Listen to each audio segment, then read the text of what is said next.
Welcome to Love to See It, a podcast about at least one farmer who just wants a wife who will let him be a man. I mean, it's the least she could do. And also about housewives who are just looking for a man with money, honey. And isn't that their right?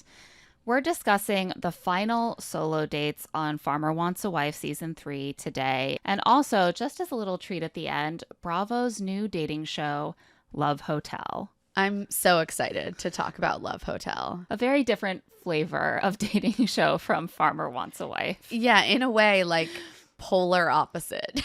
Yeah. And yet they're both sort of artifacts that feel very timely in a way.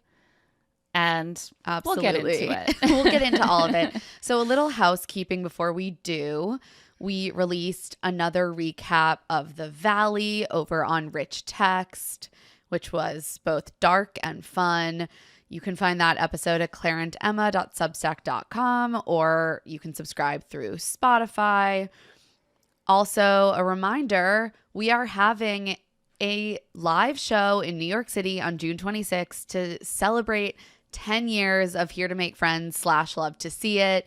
And there are still a small handful of tickets left. So if you're considering coming, get your tickets soon. You can find that link on our website, lovetoseeitpod.com, and also at the link in our Instagram bio. And let's dive right in, because between Farmer Wants a Wife and the Love Hotel, there's a lot for us to discuss this week.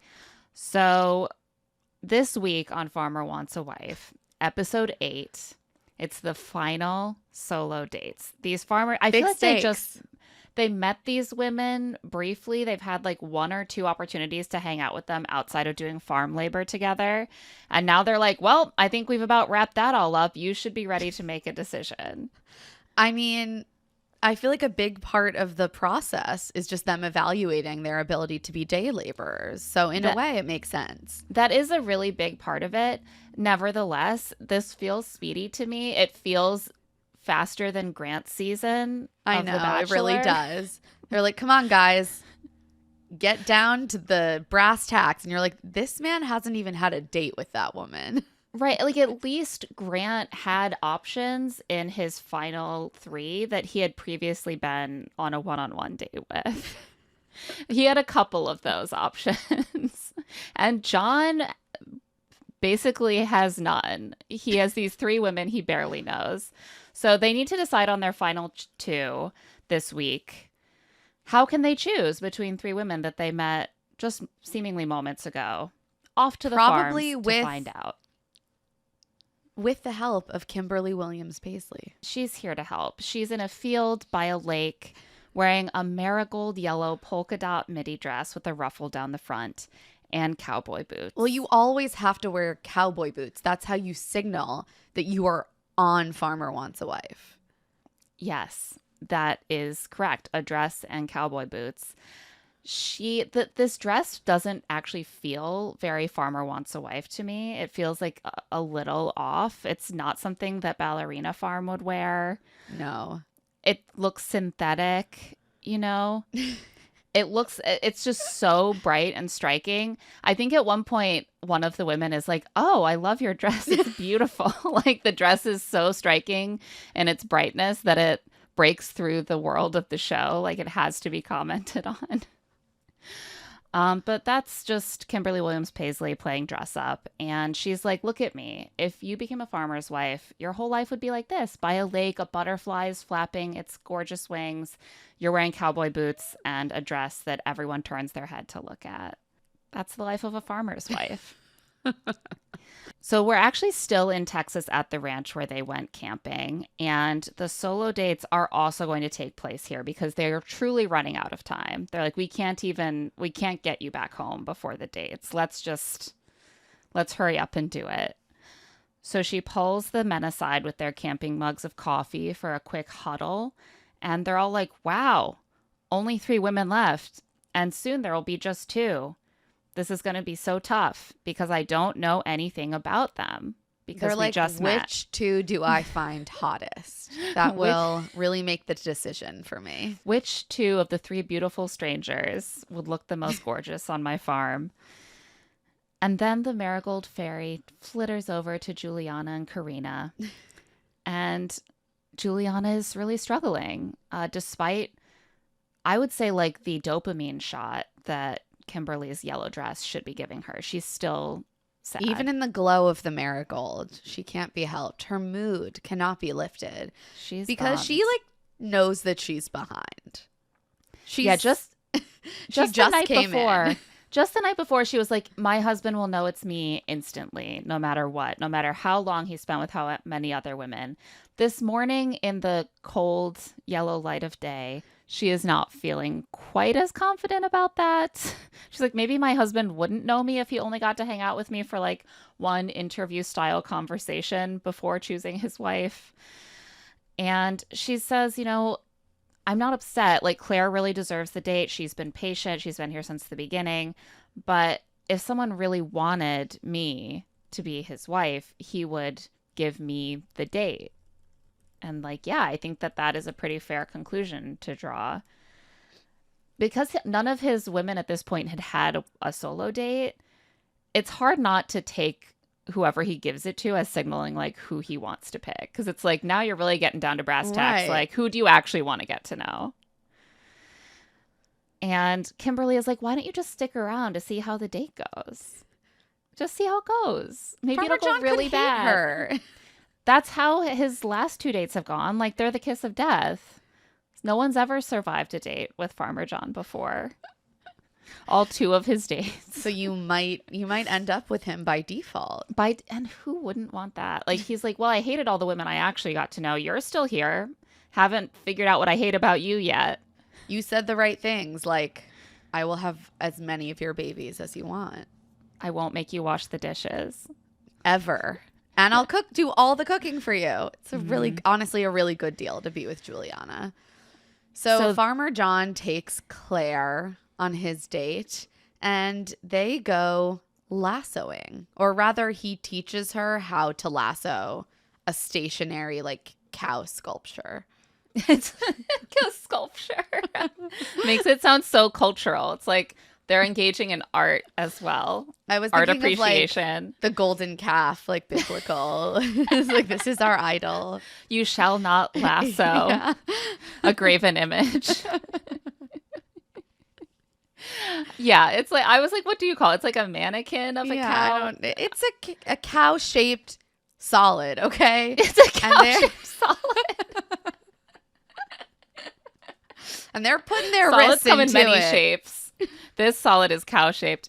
Yeah, I will say, clearly we know nothing about lassoing. We're like, what do you call the cow that isn't real? What is You're the like, thing? you know, when you do the rope and you swing it and then it goes around the thing. The thing that looks like a cow, but it's not. It's made of wood or something. Yeah, we would not survive on the farm. No, but I will say, as such a lay person, I did think that Farmer John looks like he knows how to twirl a lasso.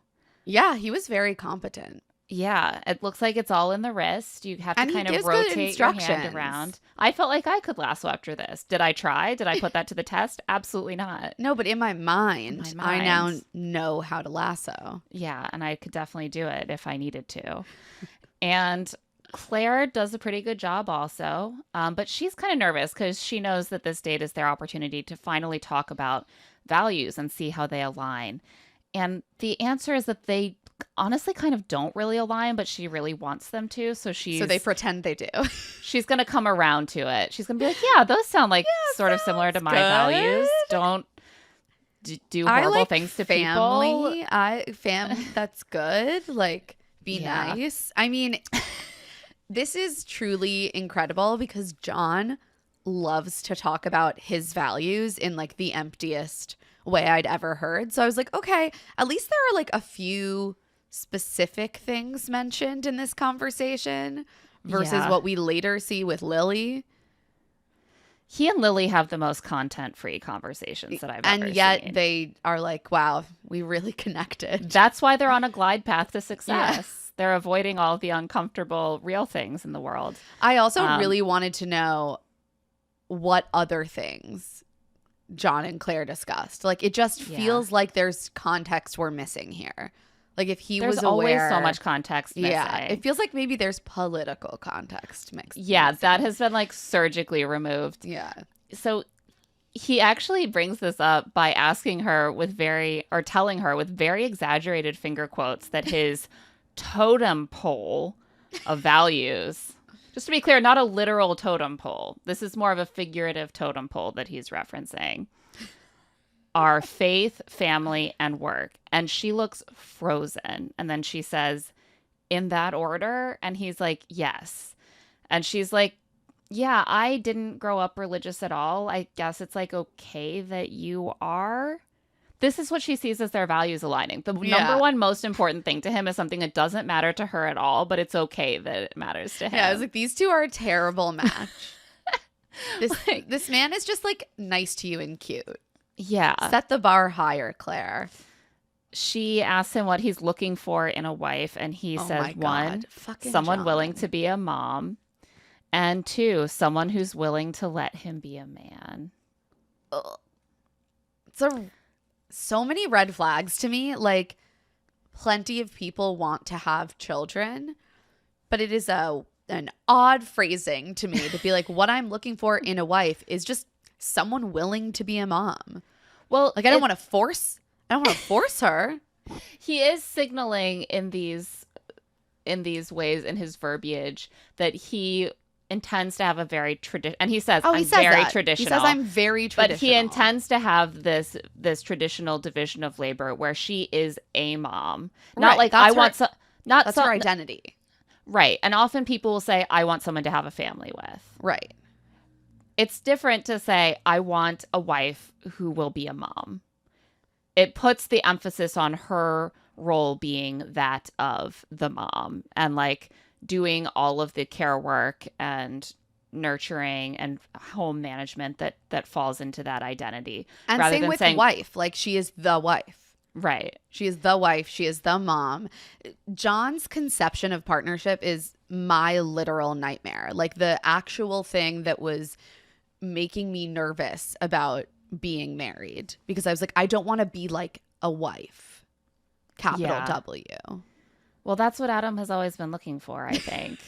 Do you let him be a man? Do you allow that? No. You're always just stomping on his masculinity. Yeah, I'm just like, fuck you and your masculinity.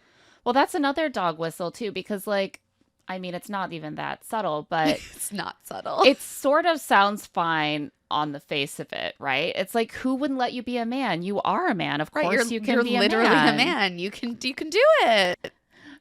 You may, but what he means is I'm in charge. I'm in control. I mean, he and Samantha broke up for this very reason. Like she read him correctly and he was like, yeah, you're right. I do want to make all the decisions. And I think that also signaled to him that he should specify that to all of these women. Like, I need to let them know I'm going to be in charge. I'm not going to do girl stuff. Like, you're the mom. I'm not going to clean. I'm not going to take on the domestic work. I'm not going to do dishes. I'm not going to cook. You're going to let me be the man. And that means that I decide what is man stuff and I do that.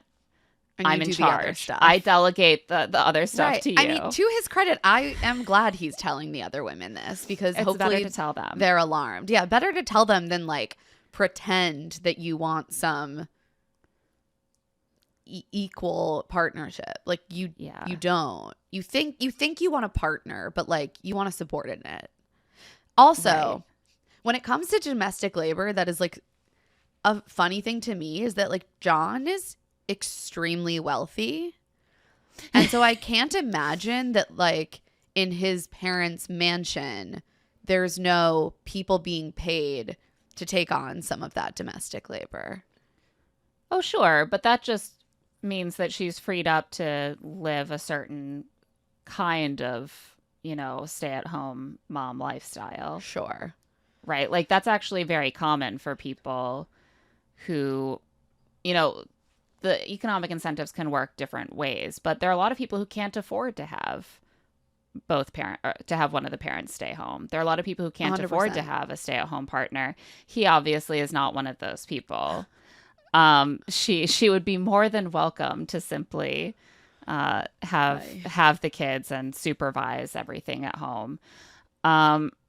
What's interesting about this to me is that Claire doesn't seem to be very happy about this answer, but she doesn't specifically respond. Like, there's no like, oh, of course, like, I really believe in like the man is the man and the woman is the woman and like we each have our roles. And she doesn't say like, She doesn't push no, back. that's not really how I see things. She just sort of looks kind of like still frozen and a little uncomfortable and doesn't speak to that in the It feels like edit. she thinks he's cute and she's like, I might as well stick around. Well, I think what happens next is also significant because she says that she was in a long relationship previously.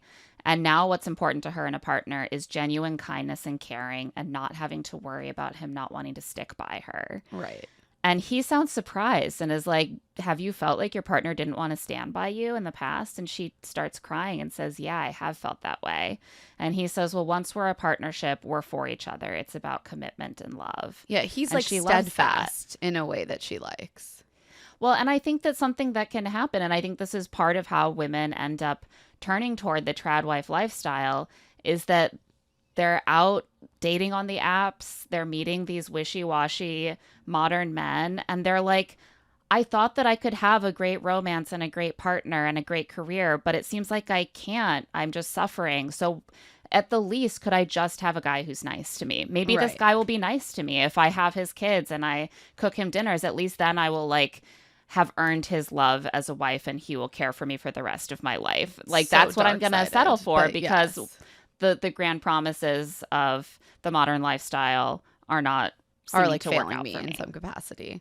Yeah, she's like, this seems like better than having a shitty boyfriend who won't commit to me. So maybe this is actually good enough. And we're both basically nice people who are want to care for our partner. So like maybe we are sort of the same. Maybe we are a good match.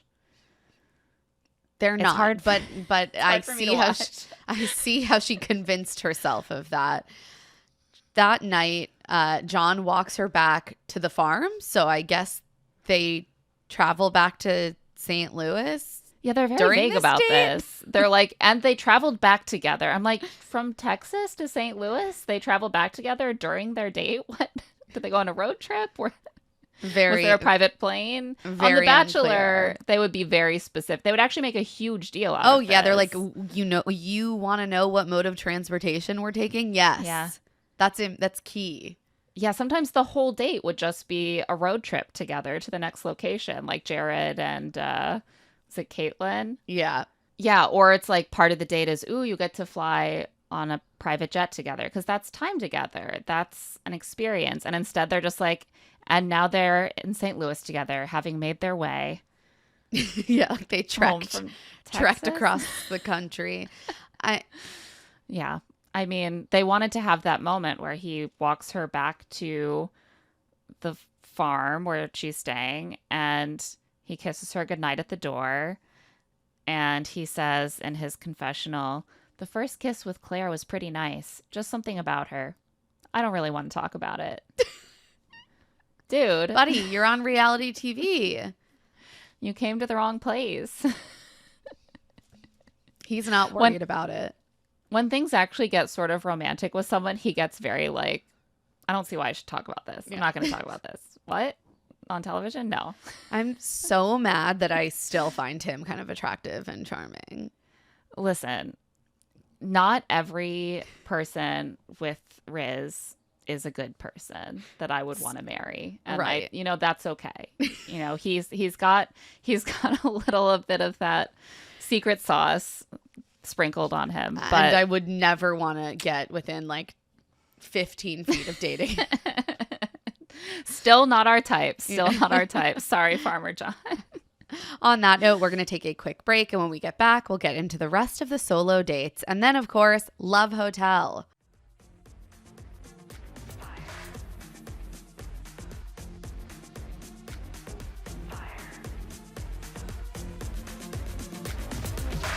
Can you keep up?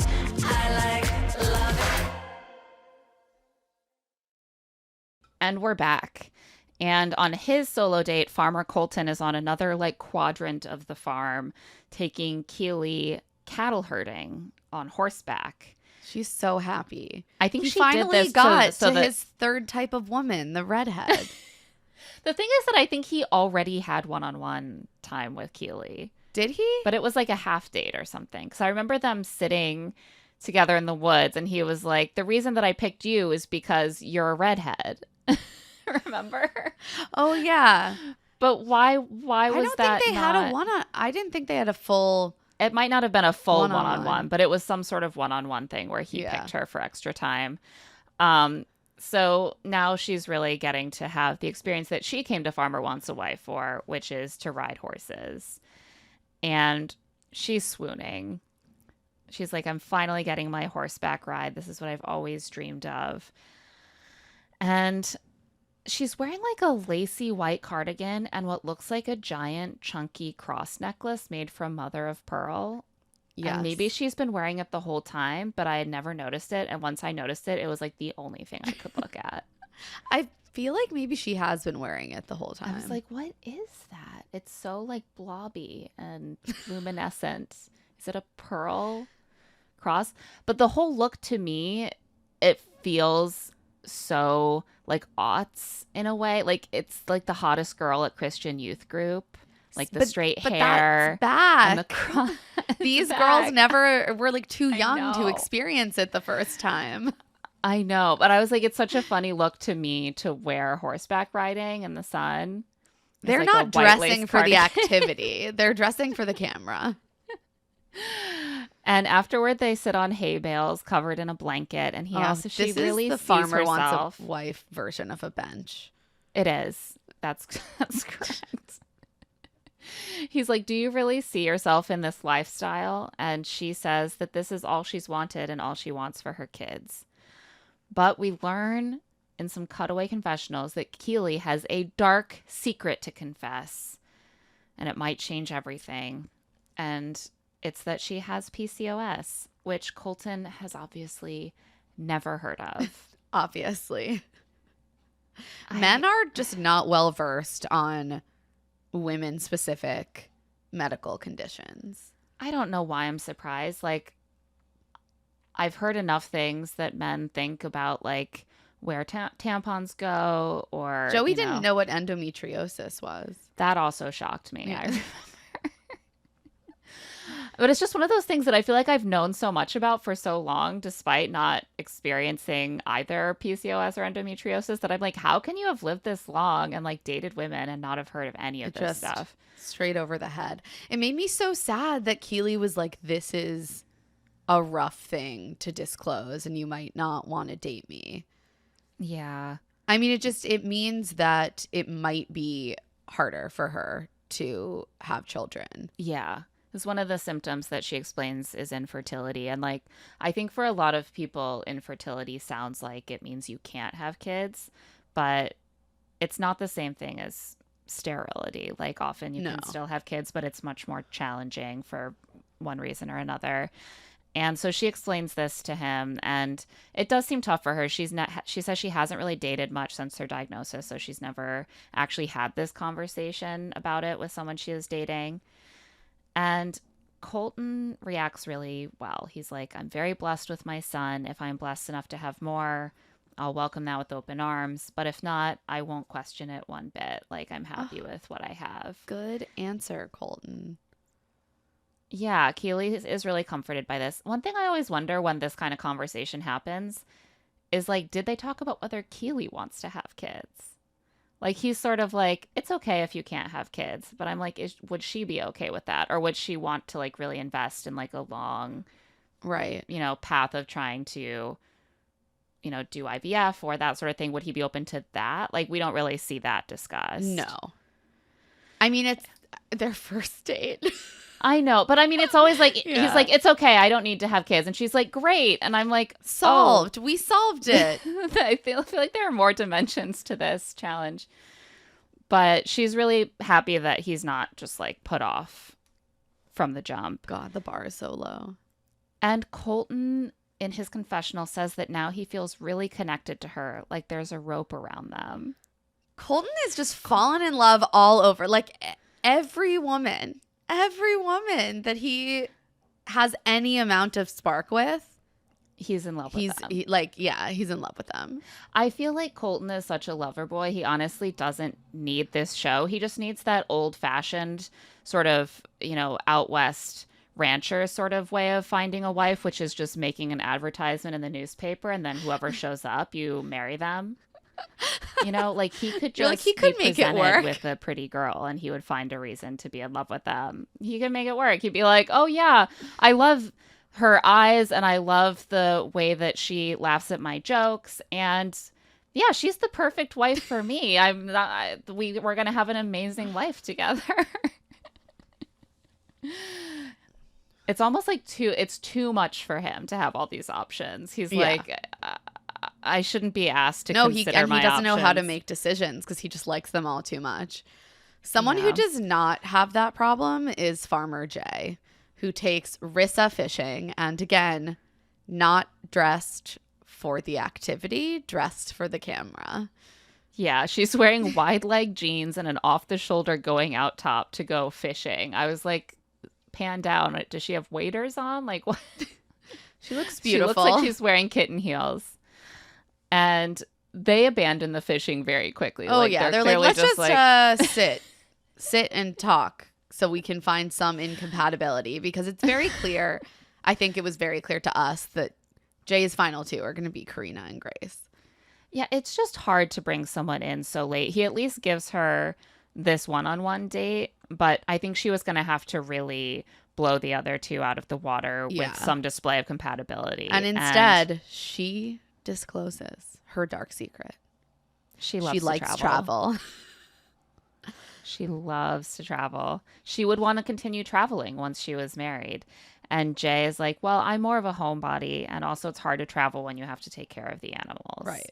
No, I'm like, this is a legitimate incompatibility. This is a huge incompatibility. I almost think he should be talking about this more, because I think most people assume that they will occasionally get to go on a vacation. And I he's know. like, what if I left and then there was a problem with the cows? Totally fair. Can you just get a cow sitter? What do you do? Right. But I would assume that I would occasionally get to go on vacation. Yeah. Once every a 2 year, years. once every 2 years. Come on. But she sounds like a big traveler, and that's a problem. Like she would be really stuck on the farm all the time, or they would have to kind of live it's not for separate you, lives. babe. And Jay is like, I don't want to ask her to change, but if it's going to be a problem now, it'll be a problem later. And he honestly seems like pretty relieved that there's a reason. Yeah, he's like, wow, there's a clear reason so that I can make this decision. So he sends her home. He's like, I feel like it would be better if we ended right here. You're a beautiful person, beautiful lady, inside and out. Not just a person, a lady. Yeah. And Rissa seems sad after. But I was like, girl, it sucks to be rejected. It sucks to be stuck on a farm you don't want to be on more. It really sucks to be stuck on a farm you don't want to be on. It was interesting seeing her talk about it, because it almost felt like the most explicit acknowledgement that this is about filling a position on a farm that I've ever seen. Yeah. Like, she's like, I'm disappointed. I thought we had a connection, but he knows his farm better than I do, so he can better decipher if I'm a fit. Like, am I a fit for the position? Fully a job. You're right. Oh, looks like my penchant for travel just isn't compatible with the responsibilities of being a wife on the farm. So I'm not going to make it to the next round. We're going to be looking at the other candidates. Yeah. Farmer Matt takes Chelsea axe throwing, and he is not good at it. I loved this. I loved that he was bad at it. And I loved that Chelsea, who was an all-state softball player, is really good at it. And she's confident. She's like, I think I'm about to kick his ass. I mean, yeah. He doesn't know this, but I am a really good softball player. So her first throw, she has a hit. She gets, I don't know what you call it. She lodges that axe right in the stump. And she's excited. And Matt's reaction, I thought, was fascinating. Baby. He hates it. Oh, yeah. He does not beat by like a to get girl. beaten by a girl. He hates it so much. He just is like, okay, we're done. Well, and I'm like, it's he's playing it off sort of cute now because it's your first date. But what does this kind of attitude look like in a decade? Like, you beat him at the axe throwing. He's like, all right. I think it's time to call it quits on that. And she's like, well, I did win, though. And he's like, did you? Like, yeah, man. Like, in a sort of flirty way. But again, first date, But he's trying to laced impress with annoyance. you. Yeah. Palpable annoyance underneath the I'm just having fun here tone. But he does like Chelsea. Mostly he likes her face. He wants to kiss it. Yeah, and most of the time she's not beating him at boy stuff, so he can keep hanging out.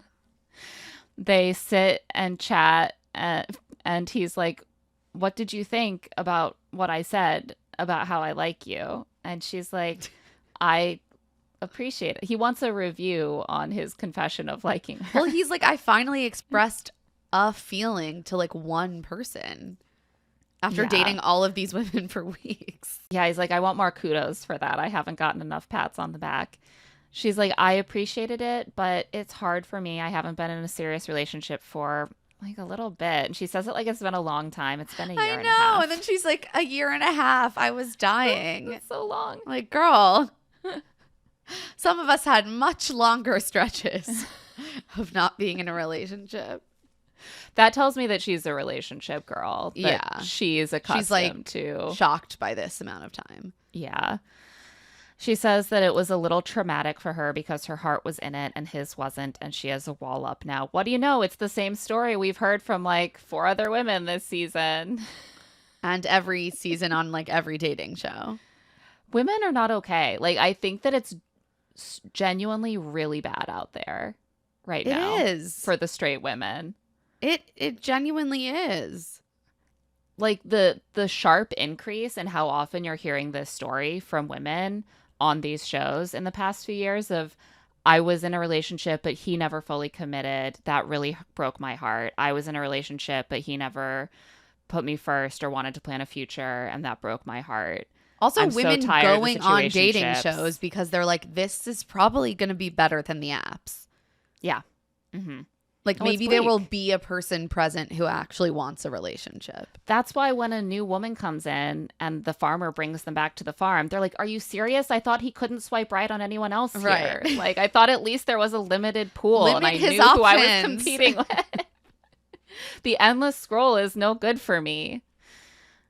Matt assures her that he's the same. He usually moves really slowly, as You if don't she say. doesn't know. Like, Matt, they've picked up on that.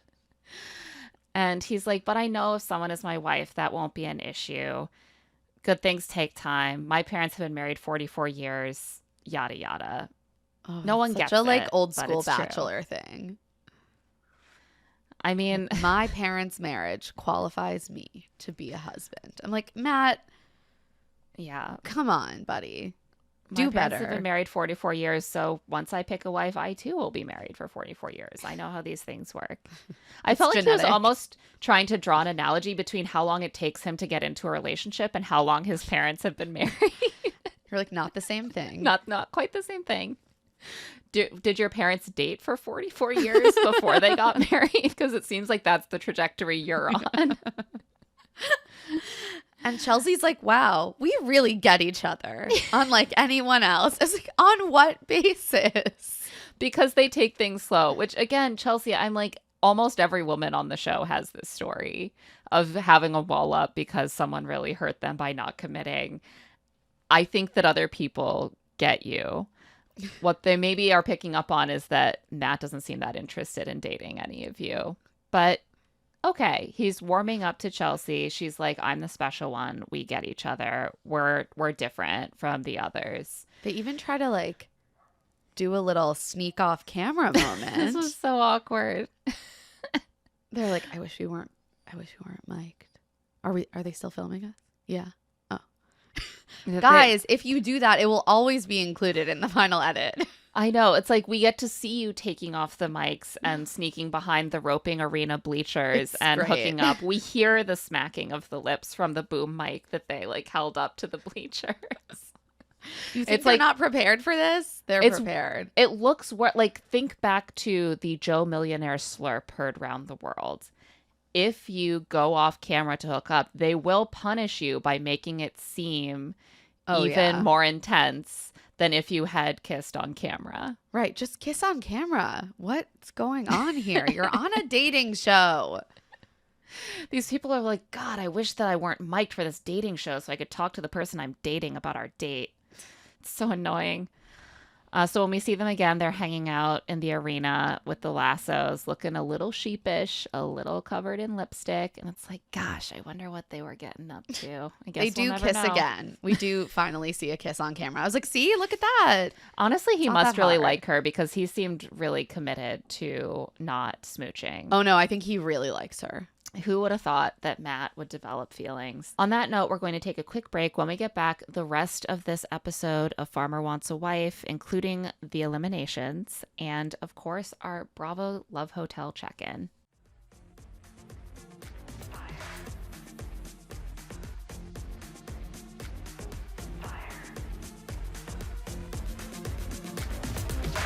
Can you keep up?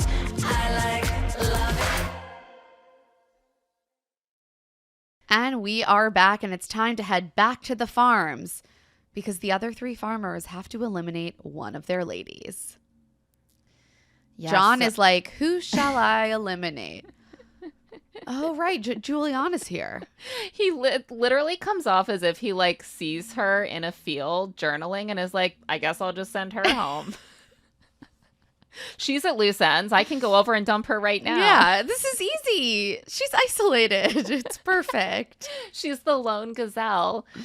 He's truly like in his confessional. He's like, I saw her in a field doing something in a book. And I was like, I should probably check in on her. She looks sad. Check in on her is like code for dump her. Yeah. Juliana says that the process is getting serious. And she's like, honestly, we don't know each other at all. And John is like, yes, that is true. And she's like, I think the right decision for me is to leave. Juliana says that the right decision for her is to leave, and she feels like that would be the most fair to like who he has left. And John is clearly like, you're not going to dump me. You're not going to do it. He's like, well, it would be fair to them, to you, and to me. It's the best. We're all, just to be clear, we're all aligned. You didn't do it. It's so funny how excited he gets to do like it's a win-win-win. Like we're Yeah. all winning here. If you leave, I'm happier, they're happier, and you're happier. It's like, John, this isn't a very graceful way Calm to down. accept her departure. You don't need to point out that you'll be better off. Adios, Juliana. In the Yeah, he words of says John. adios, Juliana, and just walks away from her still in the grass. And I guess she finishes journaling. There's no ceremony to how they do these on Farmer Wants a Wife. No, they can just dump someone any time. And like sometimes we see them driving off in a car. Sometimes they're just gone. Yeah, this is sort of like, well, good talk at your convenience. I'm sure you'll pack up and leave, and I won't be seeing you before then. So adios. Happy trails, partner. The romance of Farmer Wants a Wife. It's also heartfelt. But the other 2 farmers have been unable to identify a woman standing alone that they can easily eliminate. So they need help from Kimberly Williams Paisley to let them know that by tonight they need to choose their final 2 before they meet the loved ones of their final 2. I mean, Matt and Colton share the problem of both disliking making decisions like this. Matt, because he just can't make decisions, and Colton, because he loves everyone too much. Yeah, Colton is like, I really would marry all of you. It's just so sad that there are 3 beautiful lives laid out ahead of me and I can only have one of them. It's almost like, How do I is there another choose? way where I could have all of them? Or He's like, you don't understand. I have all 3 types of women right now. the 3 flavors of women. Who could ask for more? Just depends on what I'm feeling like that day. At Matt's farm, the women are hanging out on the deck in their PJs. And in Jordan's case, really heavy black eyeliner and full contour. I was just really struck by how she's committed to that, even when she has apparently just gotten out of bed. That is her look. That's her look. It's her brand. And she's very anxious because she's like, I've been here since the beginning, but our relationship is not romantic and we're running out of time. Like, it's got to Fair get enough. romantic real fast. On Colton's farm, Keely fills the ladies in on her date. But when the letter arrives from Kim, the vibe really shifts because the farmers are now under stress, under pressure, and the women are like, it could be me. I could be sent away from the farm. Especially on Matt's farm where they're like, does he like me at all? I wonder if the other, like, Chelsea must feel like she has a little secret. Like, Oh, yeah. she's clearly the only one that he actually is into.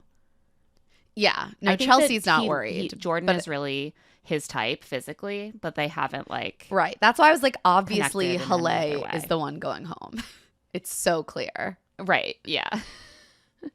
It's so funny because they had that date to find the spark, and then they found the spark, and he was like, but still, something about you just isn't screaming wife to me. It's not And the screaming thing girlfriend. Brown hair and a big personality. Yeah. That's not wife material, let's be honest. He always envisioned This himself is having a more of really, like a really blonde, rough. perky.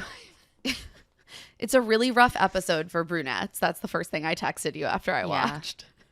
I was like, justice. I'm sorry, but Four brunettes going home. brunettes come in third. That's where they fall. So Matt needs to figure out where his heart lies. And we all know where his heart really lies, and it's with finger limes. So he needs to spend the day with finger limes. He is more passionate about those finger limes than any of these women. I mean, he's an effective salesperson because I do want finger limes now. He takes the women to pick Same. finger limes so that they can marvel at the tart little pearls inside. One of them is like, oh, it's like a citrus caviar. And the camera lingers on Matt squeezing the pearls out of the two halves of the lime so they spill over his fingers. It is so sensual. It bordered on It is like a pornographic. 2018 Thinks ad in the subway. Yes. Oh my God. Exactly. But like for men, like if there were like Yeah. a Thinks for Men, because they are kind of phallic shaped. Like unlike a normal lime, like a classic lime, they are elongated. And then he's sort of squeezing them in his fingers until the little pearls of goodness spurt out. Thanks Okay, for men. I have a question. What if you accidentally... I'm so sorry. Beep. I love it. Censored. Keep going. For when life gets a little too exciting. Try finger limes. So while Matt is Fingering the finger lime. he is also reflecting on his options. Jordan, who is hot and his So- type of hot. I think we see what's going on here. We see him like really awkwardly chatting her up while she is picking finger limes, and he's just sort of staying next to her, looking her up and down and complimenting her tiny outfit, which is like a cami and Daisy Dukes. And I'm like, yeah, this is the problem. He thinks she's so hot that it makes him awkward and he can't like relax around her. Like even when they're interacting, he's sort of like stiff and he's like, you're hot. I like how hot you are. There's no like vibe there. No, the vibe is I like looking at you. Chelsea, he can't say she's also basically my type, which is hot and blonde. So instead, he's like, she's actually the complete opposite of Jordan because it's been a slow burn. Yeah, whereas Jordan was The first no date. burn. She was Yeah. the first date, but there was no burn. You just also like, can't Chelsea, say like I want the hot blondes and I am only attracted to them. she is dressed the opposite of Jordan. She is wearing a sort of equestrian flavored business casual outfit. It's like snug khaki slacks with a brown belt and a long sleeved cotton shirt with embroidery like at the cuffs. It's almost like she's at an equestrian conference, but probably more practical for being out in the California sun picking finger limes. You're not going to need quite as much sunscreen. Halle has been like a friend, and there's a spark, but is she his wife? This was such a Again, kiss of death. Halle's no. been like a friend, kiss of death. I'm like, she's a friend with a spark, but she's not a wife. It's like, what do you need? What do you need from her? That Blonde. We see him teasing her for eating the limes as she's going. And he's like, you're going to get fired. And like, she is going to get fired. She literally is. He's like doing it like That he's flirting, night. but she is going to get fired. Maybe this is the problem. He's like, my wife wouldn't eat my crop. She would be focused on filling the pallets with finger limes. Was Chelsea the one who picked the most fruit the first time they went out? Is she? Oh, yes. I think you're feel like right. She might have been. Hot blonde picks the most fruit. It's adding up. Farmer Colton has his ladies till the arena. So they ride like the big tilling machine together, and he sort of ghost style Helps them looms till. behind them and helps them till. And he is head over heels for parts of all three women. Shocker. Bailey is fun and comfortable in her skin, and they had an instant connection. At least he says more specific things than like, No, she's my type. Totally. No, he does notice specific things about them that he likes. And it seems like he does want to combine them into one person. Yes. Zoe seems like someone he'd have an adventurous life with, and she's extremely smart. He says, I'm having one of the best times in my life with her. I feel like she is such a front runner right now. Like that Me to too. me is a much more meaningful thing to like substantial thing to say about a Oh, possible I partner. agree. Once Bailey started to fall behind, I was like, it has to be Zoe.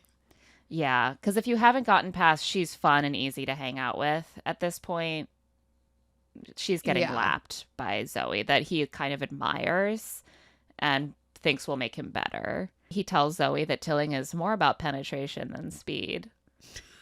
These farmers are really turning up like the sexual innuendo at this point. Do in you the think they season. realize? I think they do. They're like, let's pitch tents. Like, let's squeeze the Yeah, they're like, we Citrusy won't kiss caviar out on of the- camera, but I'm going to talk a lot about penetration. Well, they're like, how am I gonna hint at what lies ahead for us romantically? Like, I can't. We're not gonna have a fantasy date, maybe, but I can give her a little wink, wink about what I think matters most: penetration or speed.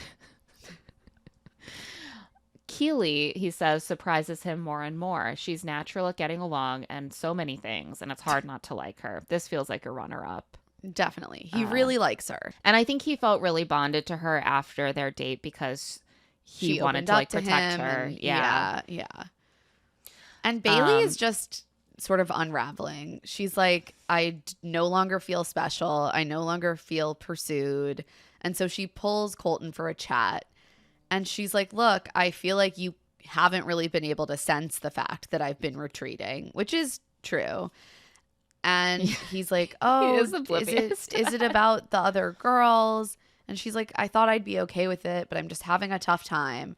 And she's clearly looking for Colton to be like, no, I need you to stay. Like, you're really important to me. And instead he's like, yeah, I get it. It's so hard because I keep going back and forth between all of you. Colton. He's like, I've gone back and forth between you all so many times. I need to figure it out. I was like, dude, say less. This is the opposite. Like, if you want to get her to leave, this is the right approach. But if you want to it was reassure honest. her- I do think he's just like flip-flopping around in his mind. No, 100%. I was just startled at how oblivious yeah, this it was just like, this is the absolute wrong thing to say to someone who is feeling this particular way. Right. Ugh. She looks ill. Like, she But came they to don't him and break was up like, at I this feel point. I don't feel special to you. I feel like you're not pursuing me. And he's like, yeah, you're not special to me. He's You're like, all so kind of correct. the same. That's so right. So that night they have some time to connect with their remaining ladies. And this is when we see John finally connect a little bit more with Lily because she didn't get the one-on-one Claire got. And they really like it's interview style. It's like, what could I give you that you want? What could you give me that I want? And he tells her that he wants someone who would make him a better person, either physically, mentally, or spiritually, and allow him to do the same for them. And Lily's like, yeah, that's super important. And what would I have to offer?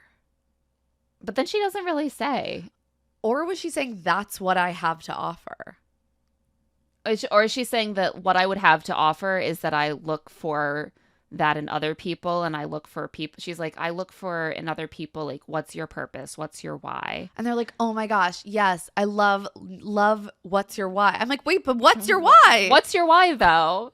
Her why Like, is what that she's always what is your why? What is your purpose? Neither of you are saying it. right. They both love other people Loving them and that. doing things for them. But what are they bringing to the table? That's not really something that we explore here. Again, it's like any sort of content has been surgically removed from this conversation. Right, because John seems very certain that they share lots of values in a way that contrasts to Claire. So, like, clearly she's religious and more conservative or traditional, but we haven't really heard her articulate that. We haven't heard her articulate that at all. The closest that we get to anything specific is that she says that she's close to her sisters and her parents, and that her dad is the best dad and he chooses her mom every day, and she really wants that in a partner. And I do feel like that's the kind of thing that you hear from conservative women on these shows a lot. That's just like, Yeah. I want a man like my father who like never even looks at another woman, and he chooses my mother and he worships her. And I don't know why that's such a like conservative trope. But it is, I mean, obviously a lot of it has to do with the fact that there is this like sort of fixation on like the sort of ideal heterosexual marriage in which the man and the woman are sort of all encompassing to each other. They complete each other perfectly. They have different roles that are complementary, but they admire and celebrate each other in those roles and like serve each other in these like God-given ways. You know, it all kind of goes back to that kind of conception of marriage. But she doesn't really articulate anything specific. No, about and that. neither does he. And Neither does afterwards, he's just like, wow, I like Lily because we're the same. We really share core values. But I also like Claire because we're not the same. He's got a lot to think about. He seems really baffled by discovering that he can talk to a woman who is very different from him. Oh, and he's feel shocked. chemistry and excitement around her. He's literally shocked. And honestly, that's all we've seen, because Samantha was very different from him.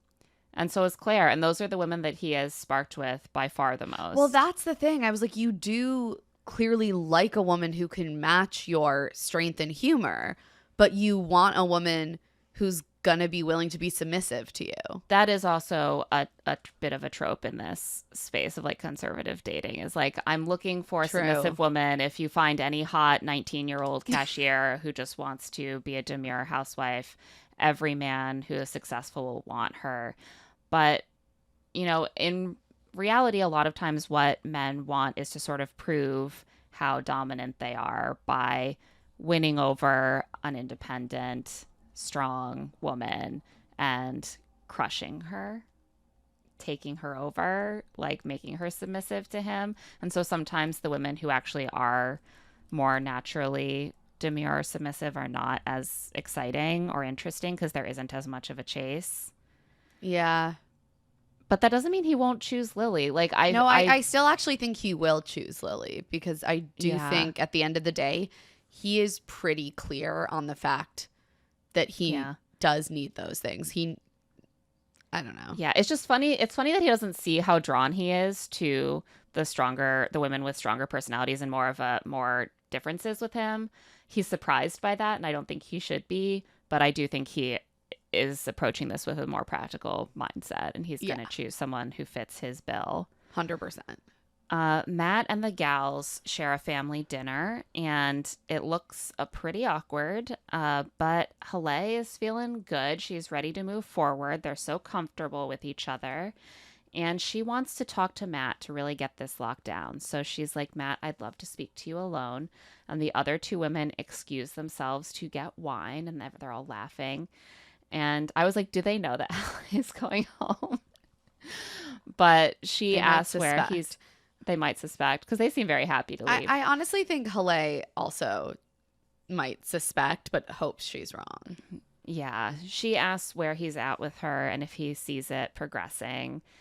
And he doesn't really say anything. So she's like, do you have anything to say to that? And he's like, I have a lot to say to that. And I was like, whoa, this is a first. Matt has a lot He's like, to say. please leave. That I have so much to say about that. He actually doesn't have a lot to say, is the punchline.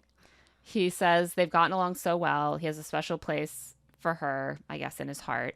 But they're not in a romantic place, and they won't get there. And suddenly Halle is crying. And she says she'll miss him so much. And he says he'll miss her and she's always welcome. So she leaves with a big hug for everyone. And Matt seems relieved that another decision is made. Trust the process, trust in God, and trust my heart, he says. I don't know that God is involved in all this. Well, God intervened here to make sure that he wouldn't marry Halle. God knew. God knew. The best kind of woman is a beautiful blonde. Yeah. So with that, we're off to Colton's farm, where he also has a family dinner with the 3 women. He is still really struggling to choose, and he's making this just like so abundantly obvious to all the women. He's like, let me explain. I'm really torn. I feel equally about you. You are all equally special and not special to me. I think what he says is like, I've been imagining my life with each of you, and they all seem really good, and I just don't know what to do. He's like, all the lives I could live, they're all good. He's like me trying to decide whether to have a baby. Right. Yeah. He's like, I don't know. Path has I'm a lot quite to recommend ambivalent on which one it is, but all the lives seem good. Why can't I have both? Yeah. I don't understand. And Bailey's just like, okay, I'm done. She's like, I've heard enough. I can't do this anymore. So she pulls him aside and she says she wants someone to choose her and not question his feelings for her. And she holds his hands and says he doesn't pursue her, and she wants that. And Colton is like, I get it. I can't choose. I'm so indecisive. I'd feel the same in your shoes. I'd be like, can you not see that I'm a prize? But also, I haven't made up my mind. I think at this point, Colton's like, it will just be a benefit to me for someone to eliminate themselves. Yeah. Like, that's the thing. It's like, which woman is going to get so irritated by this yammering on and on about how he can't choose because he loves them equally, that will remove herself so that he has one fewer decision to make? Yeah. And it's Bailey.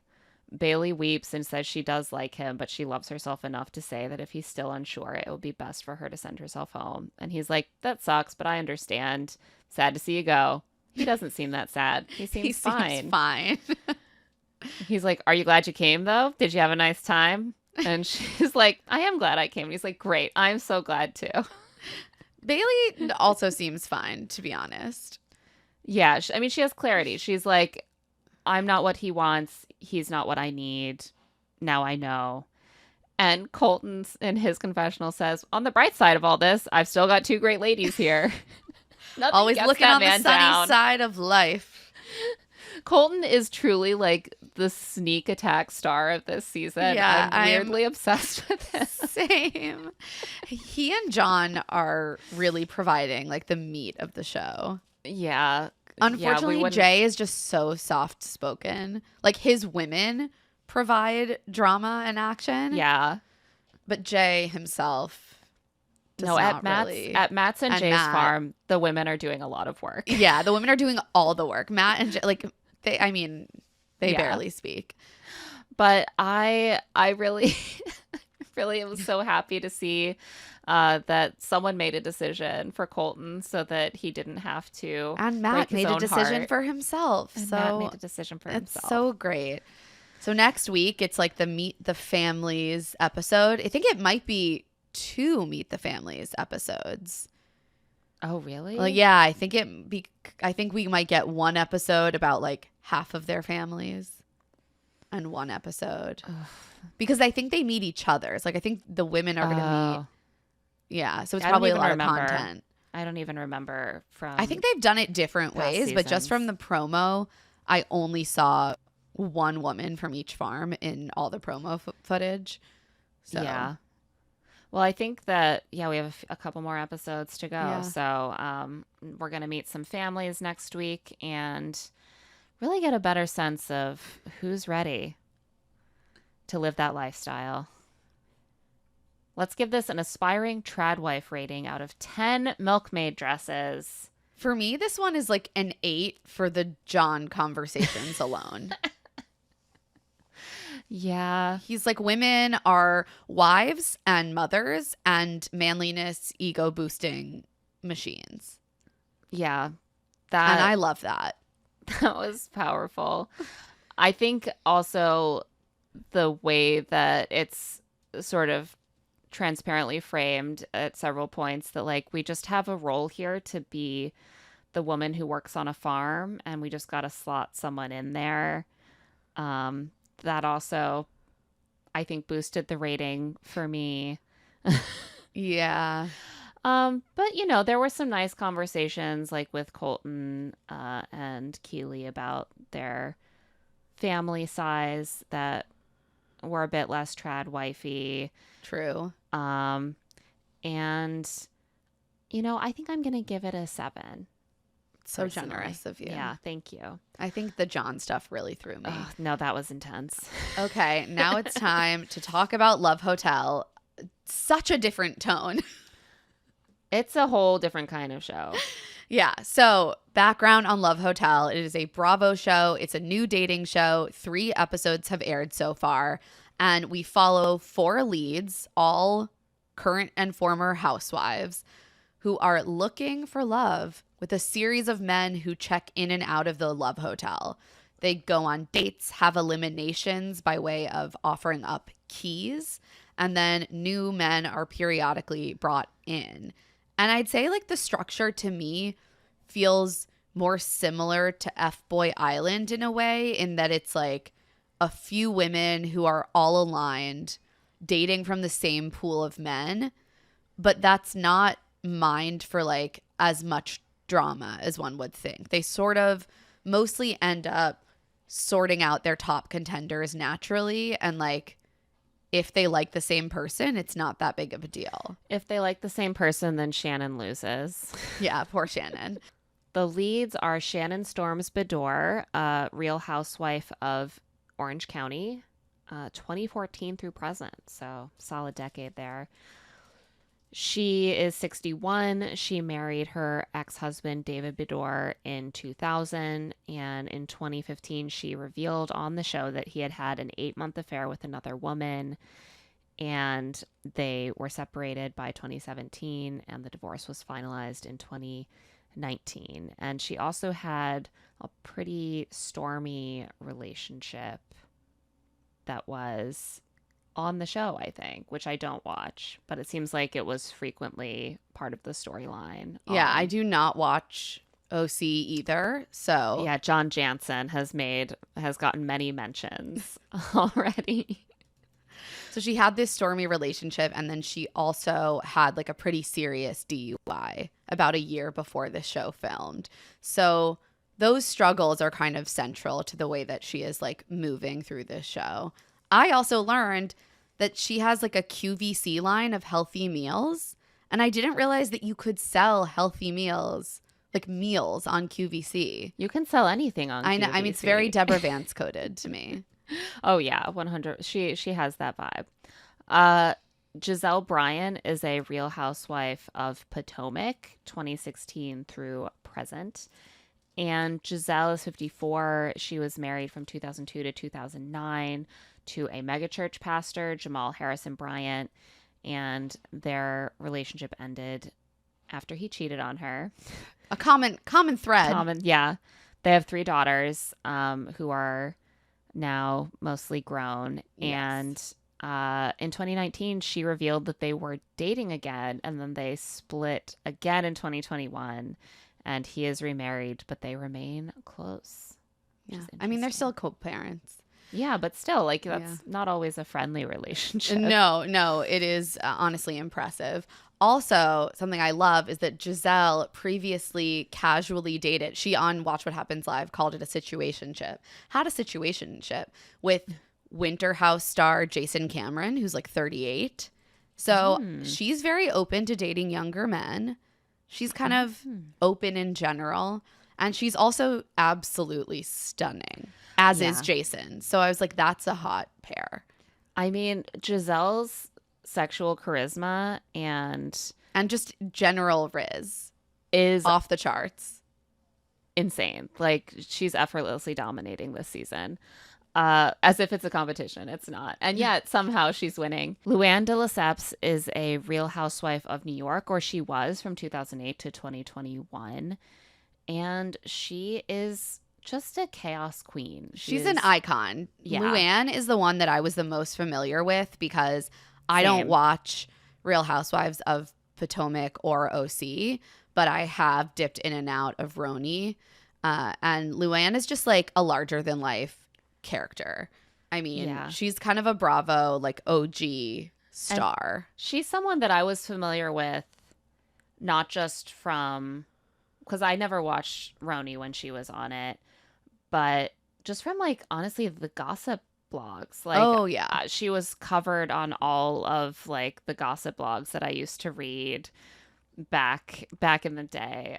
So I felt the most familiar with her persona just from, like, reading Jezebel or reading, like, Delisted or whatever. She is a cabaret star. She has a show. She's unabashed about, like, being a cabaret star, even though she doesn't have a great voice. It's kind of incredible. She's 59. Just a real, I think, trailblazer in the art form of reality television. And, like, she has had longevity outlasting the end of that, like, OG Roni era. She's also appeared on the Bravo spinoff, The Real Housewives Ultimate Girls Trip, which has had a few seasons. I haven't watched it, but, like, she has real staying power. Yeah. And she has released some music in the non-cabaret form as well. Yes. And I can still, in my mind right now, hear Money Can't Buy You Class. Oh, like, yeah. It's in Yeah. there. Like, that's an earworm that has Same. never It will worked never its way leave out. you. I don't even need to hear it again. I know it so well. So on Roni, she had this romance with Tom D'Agostino Jr. They got married in 2016, and then after 1 year of marriage, she filed for divorce after allegations of infidelity on Tom's part. Again. It's just an interesting pattern. Yeah. Huh. Hmm. So interesting. So Also, that Ash- was her second marriage Yeah. because a big part of her personality is that she Of is course. Countess Luann. And that is because in 1993, she married French Count Alexander de Lesseps, and her 2 children are with him. They got divorced in 2009. So, like, right after she started Roni. Yes. I remember that divorce because it was like, but she's the countess. Like, she can't. And she's like, not no, be I'm a holding on to it. Yeah. I Yeah, think the I title still officially am. got taken away from her Yeah. after when she married Tom, but she's like, no, it doesn't No. matter. That's And who to be I am. fair, I'm like, it is like a fake ceremonial title. So I I respect mean, her. what is Let the her keep title? it. What is the Yeah. title? They're all made up. Exactly. It's made up. She's still a countess. Ashley Darby is our last single. She is a Real Housewife of Potomac 2016 through present. So she and Giselle are castmates. And she is the youngest at 36 by a good amount. But she has historically dated older men. She was married to Australian restaurateur Michael Darby from 2014 to 2022. They have 2 children. And they split, seems like fairly amicably, but there had been some scandals on Michael's side, including accusations of groping a cameraman on the set of Real Housewives of Potomac. She previously dated Summer House star Luke Goldbranson in 2022, and then listeners who are Bachelor fans may know Luke then dated Tayshia Adams from early 2023 until pretty recently. They broke up like a month ago. I was like, this makes sense. The show is hosted by actor, comedian, writer Joel Kim Booster, which on its face, I think was a pretty inspired choice. He has charisma. He has a sweet side. He's also clearly an avid Bravo fan. And he knows like every one of the leads' backstories without them having to share them. And I feel like that is important in a host. And also, like, we wrote actor, he's a comedian, which people is great for a host to be able to like banter and actor, comedian, writer. Yeah. He wrote He's and starred in Fire Island. He's a and- quadruple threat. Yeah. So yeah, he comes in as the fan. He's like, I know so much about all of you. I'm so excited for you to find love.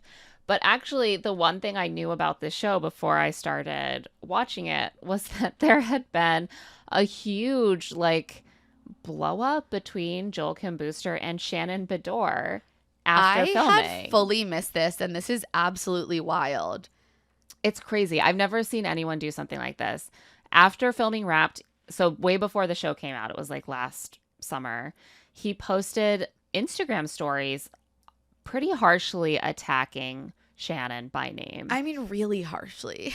He posted, "Just because you're a pathetic drunk on a reality television show best known for a string of failed relationships and a DUI does not make you a star and does not give you a license to treat the people you work with like they are subhuman, period. They will make me delete this, but DM me if you'd like to see some videos. Bezos."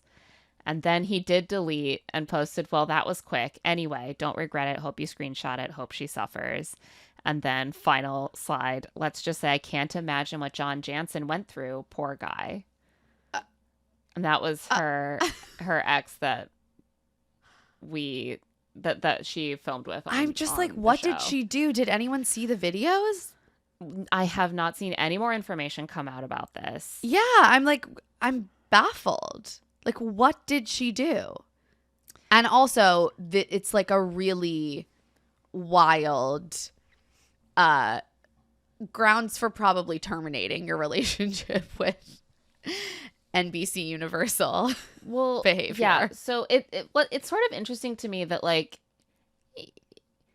he fully, I think, probably torpedoed his job working as a host on this show. Maybe not. Maybe they reached some sort of, but I don't know. To me, this is like, yeah, this is you will never host the show again area. But he has videos and he didn't even share them. I'm like, I feel like if she really did some horrible stuff, like, you should get people on your side by releasing right. the I'm like, no, but like, what did she do? I need to see the videos.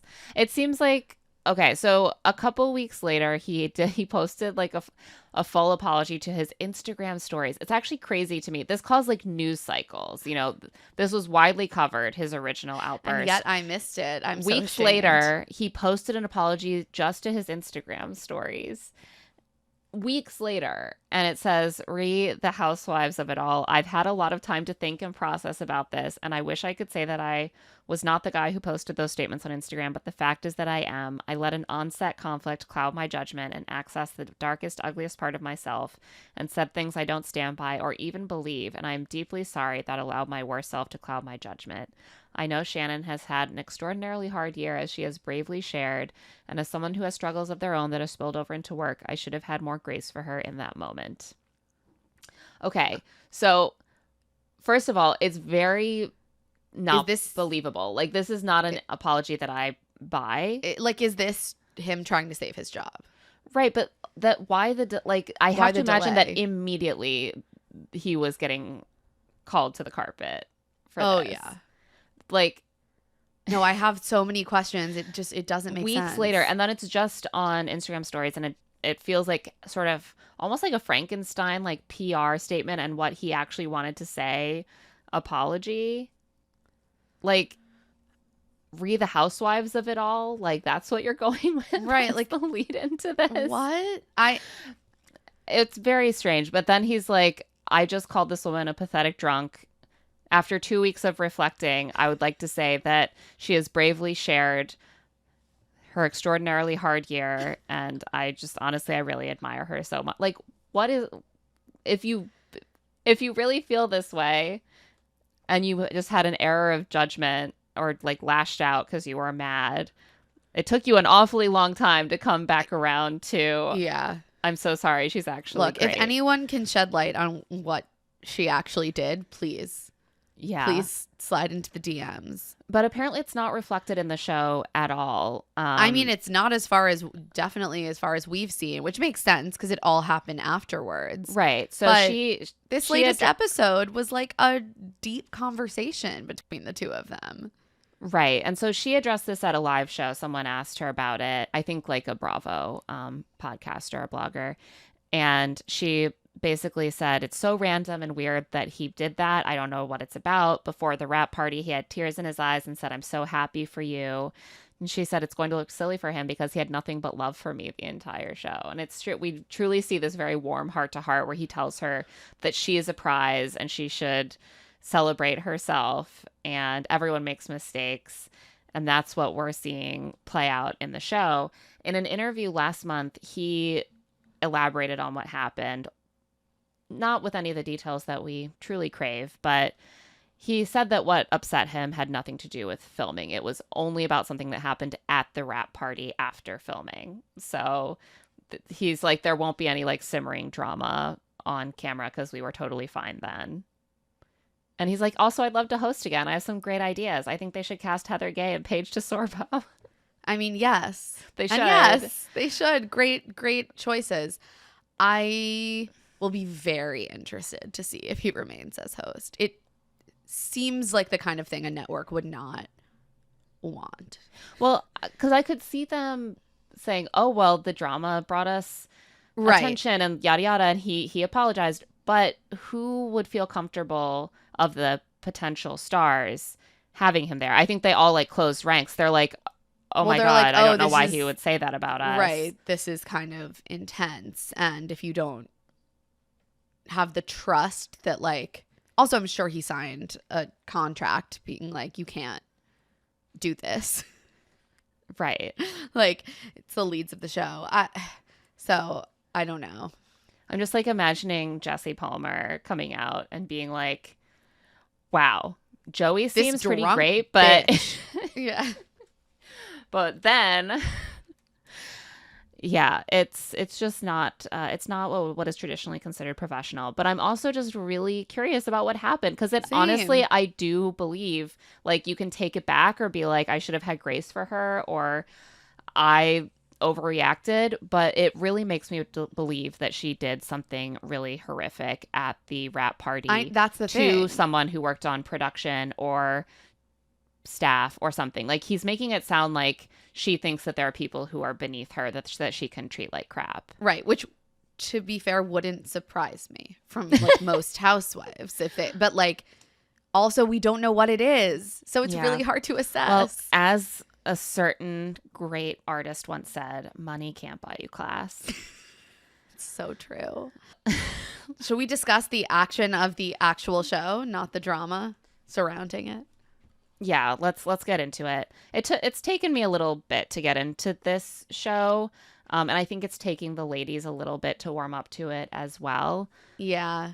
The four of them enter this really lavish resort hotel and are presented with what seems to me like a horde of men who are like leaning over the mezzanine being like, hey, ladies. And at first I thought there were dozens of men. I was like, how am I ever going to get to know all these men? But then it becomes clear that there are 8 men. There was just a sort of magnifying effect from the way that they were shooting. There's like 8 men for them to mix and mingle with. It's all very casual. They just get to like sit around and drink and lounge and chat, which I was like, this seems like a good deal. Yeah, it seems like a really chill format. They get to ask men on dates, like they ask men on solo dates to kind of kick things off. The next day there's a 2-on-1, which is when I realized there were 8 of them because like, the last all the woman men to are pick included. Right, the last woman to pick ends up with a guy by default. They're like, well, Wale, I guess you're going with her. Yeah. And I was like, oh, so there are exactly 8 men. But they can also just hang out. They can work out together. They can say, oh, I want to get to know you better. Let's meet up at the pool in the morning. So they also have the opportunity to have somewhat more of that like summer camp, like vacation boyfriend experience of a less structured hangout option, which is nice. I think more dating shows should, and by that I specifically mean The Bachelor. I think The Bachelor should embrace that more. I completely agree.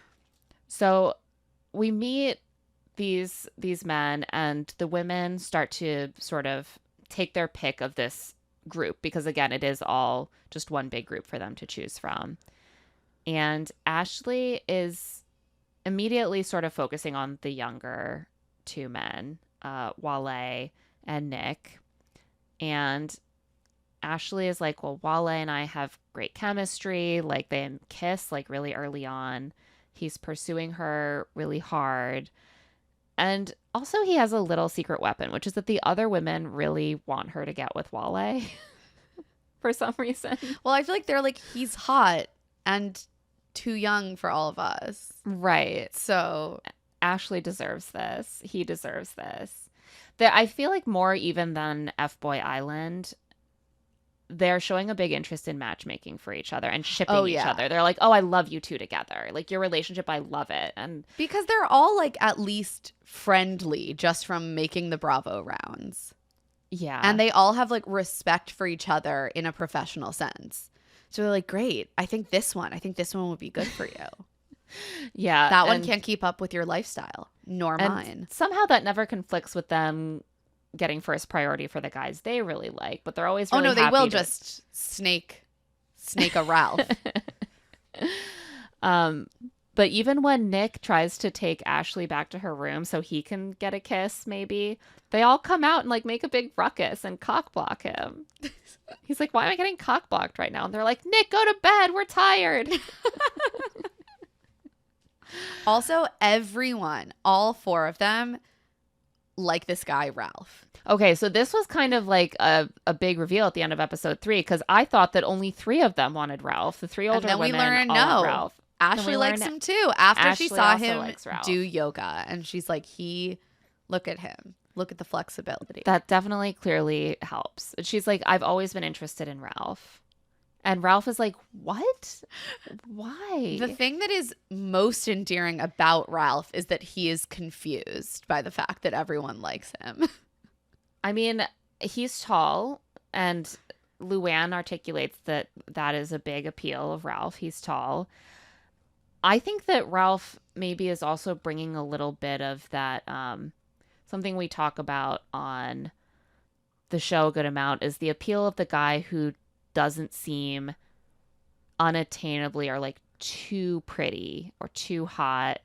He's like solid and fit, but he doesn't have like a showy physique.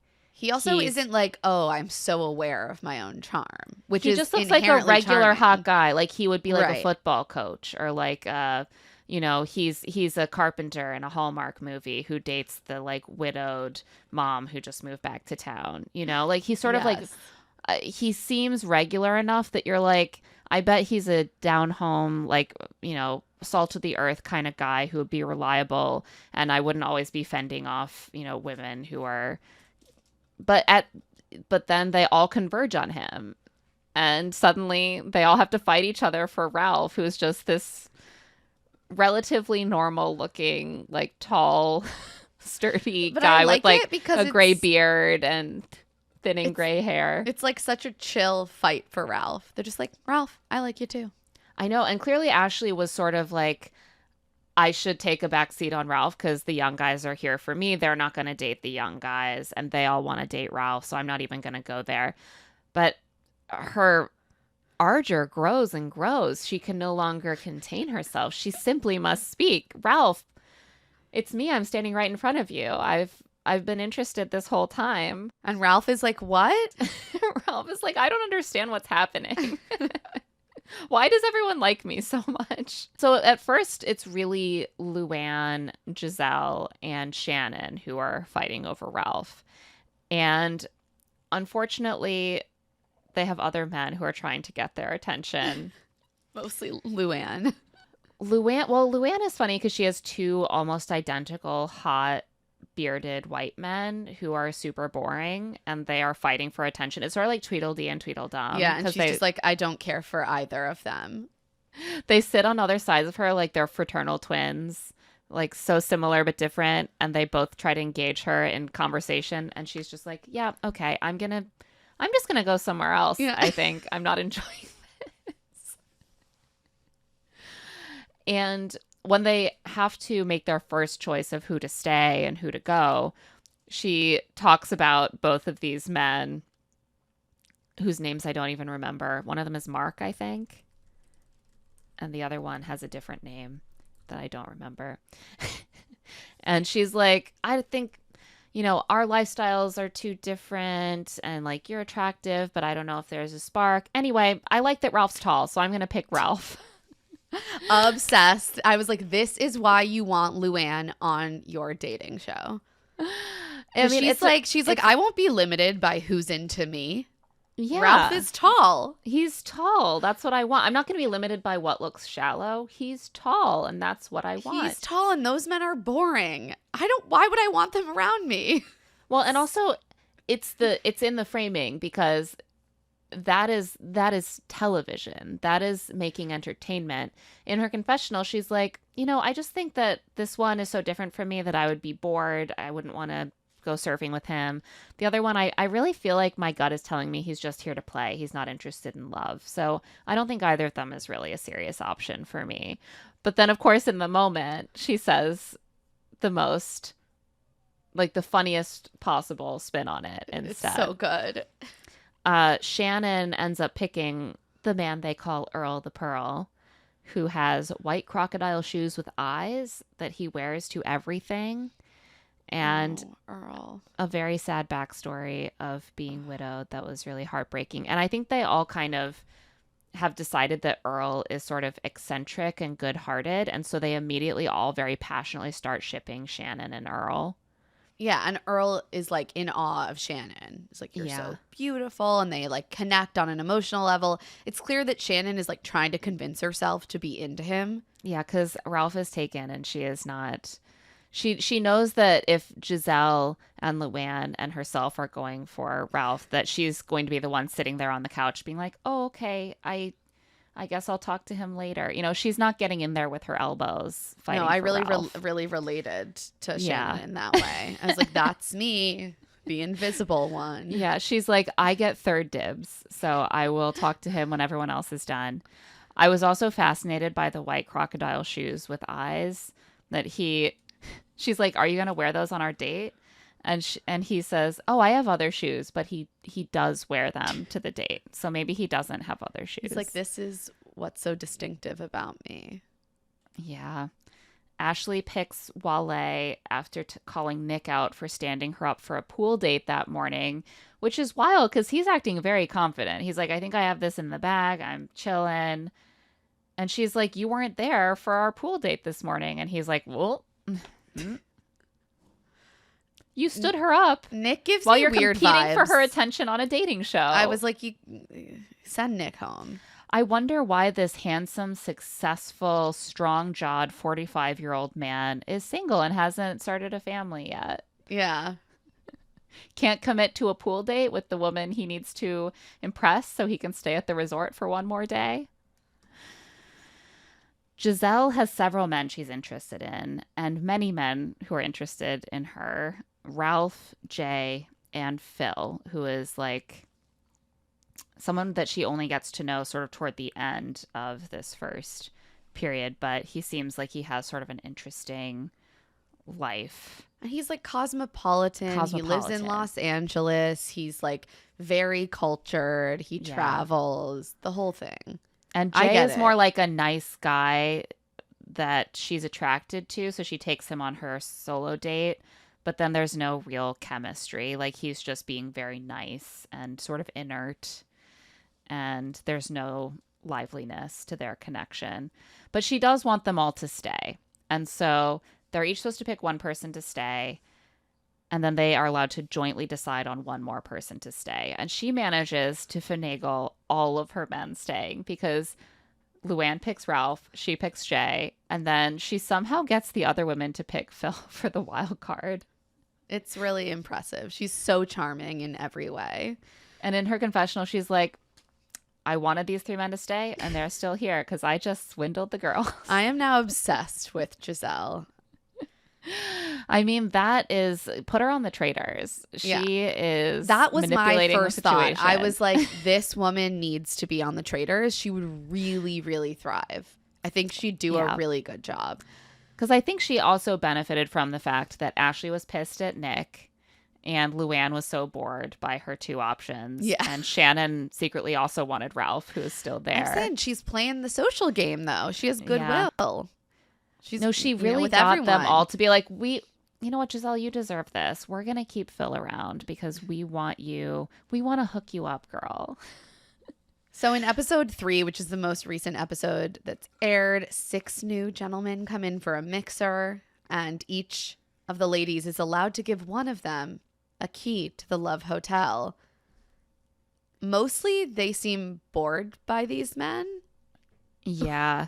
I mean, they're all these men are just a bunch of like mostly 50 to 65-year-olds businessmen who are like, what is a housewife? Where am I? Half of them are like, I don't have TV. I don't watch Yeah. your show. What is Bravo? Oh no, who is Andy Cohen? Like, Who's Andy Cohen? like guys.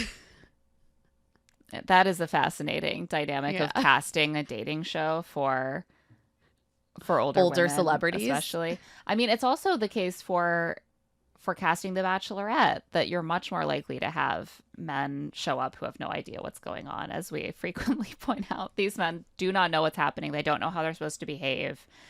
And I just don't think that the dating pool is that stacked for telegenic, single, reasonably successful men in this demo.